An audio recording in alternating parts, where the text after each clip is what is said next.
The WWE recently announced a new world title, the idea being that Roman Reigns will defend his undisputed championship exclusively on whatever brand he ends up on after the draft, and the second belt will be booked on the opposite brand.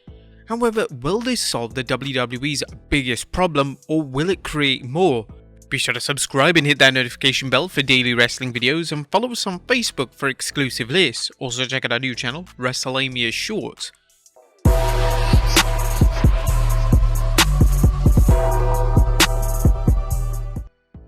First, let's look at the pros. As number 1, regular title defenses on TV, live events, and PLEs.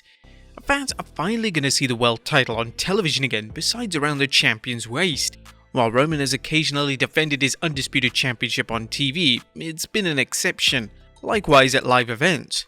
However, fans should now be able to see a world championship defended on TV, at live events, and at PLEs. Now, that doesn't mean the title should become so common it's treated like another belt. A world title should be defended on TV, but not every week. As long as a title is treated as something valuable and booked right, title matches will always mean something. Number 2, elevate new stars. A well-crafted title run and title chase can help elevate existing stars and elevate new stars. The WWE has so many fantastic workers that it's almost criminal that fans have to watch a world title match and know the challenger has no chance of winning. It doesn't matter if the challenger is a rising star such as Logan Paul or a seasoned veteran like Edge. A new championship should breathe new life into the world title picture, or at least whatever brand gets the belt. Number 3, making Money in the Bank relevant again. Money in the Bank has lost its appeal, partly due to lousy overall booking, but also due to the WWE unifying the WWE and Universal title.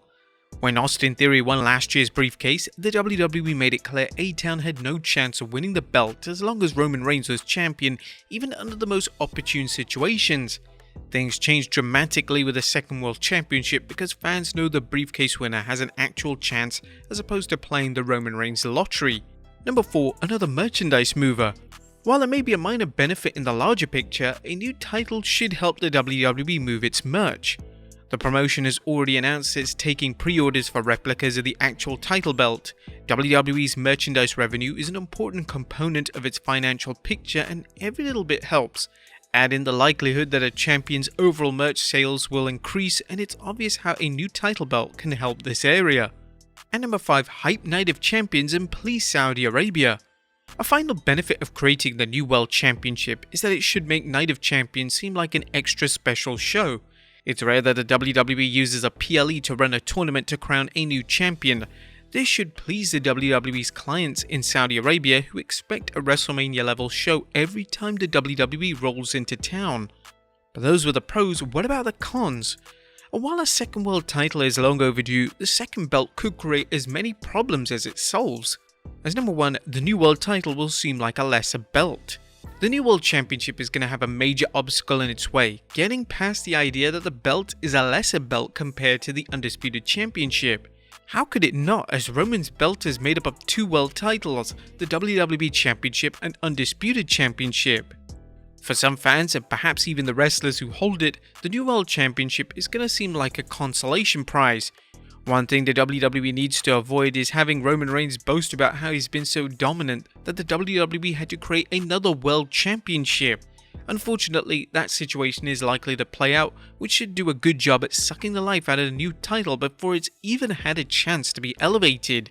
Number 2, it ignores the Roman Reigns problem. A second World Championship isn't going to address the elephant in the room, Roman Reigns' ridiculous run as Undisputed Champion. The WWE has clearly established Reigns as a generational talent in terms of having an unmatched title reign in the modern age. Nonetheless, the WWE is yet to prove what its endgame is. Does it plan on having Reigns retire with the belt? If so, for what purpose? One of the principles of a World Championship is to use it to elevate and/or create stars. Reigns and the WWE have failed miserably here.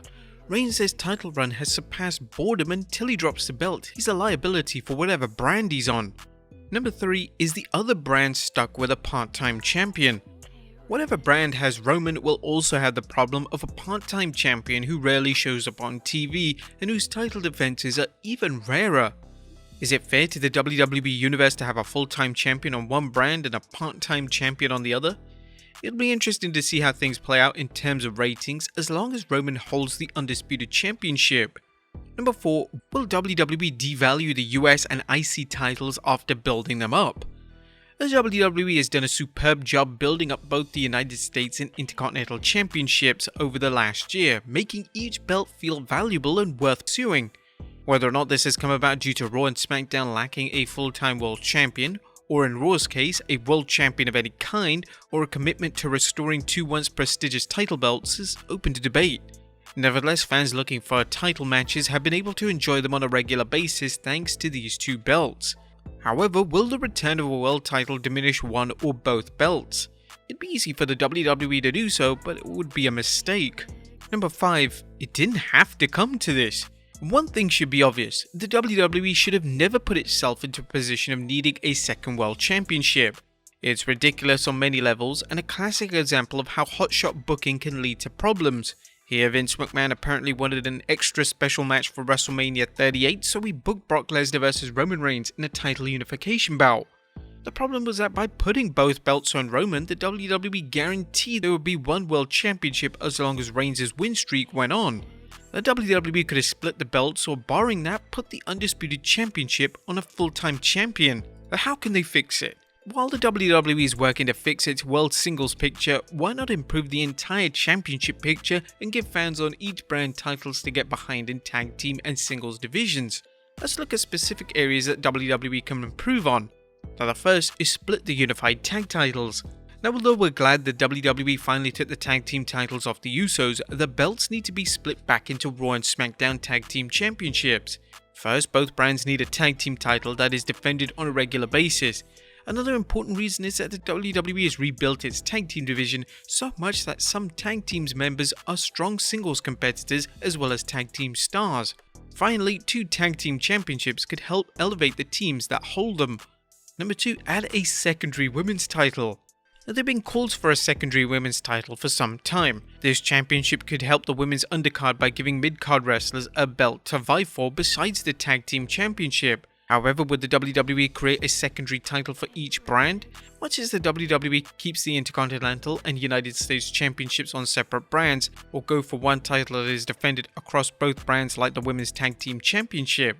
While a secondary Women's Championship could benefit the women's undercard, what the undercard really needs is consistently excellent booking. The WWE can boast about its women's revolution, but other than the world champions and a handful of challengers, the women's division is sadly neglected. And brand-specific PLEs. One reason fans could see separate singles and tag team champions on each brand is that WWE may return to brand-specific PLEs. WRKD Wrestling is reporting one format discussed after the announcement of the draft and the introduction of the new World Heavyweight Championship on Raw is the idea of potential brand-exclusive premium live monthly events. Bear in mind that the report states that the format is in discussion, so it's far too early to say whether the idea will be implemented. If it is, having brand-specific titles could make each show seem special, and it's possible the WWE would also go with its previous format of having certain PLEs that are inter-brand. For example, the Royal Rumble, Money in the Bank, WrestleMania, Survivor Series, and SummerSlam. But there you have it, guys. I'll look at the new world title and whether it can solve WWE's biggest problem, or will it create new problems? Be sure to leave your comments down below, and I'll see you next time with some more wrestling content.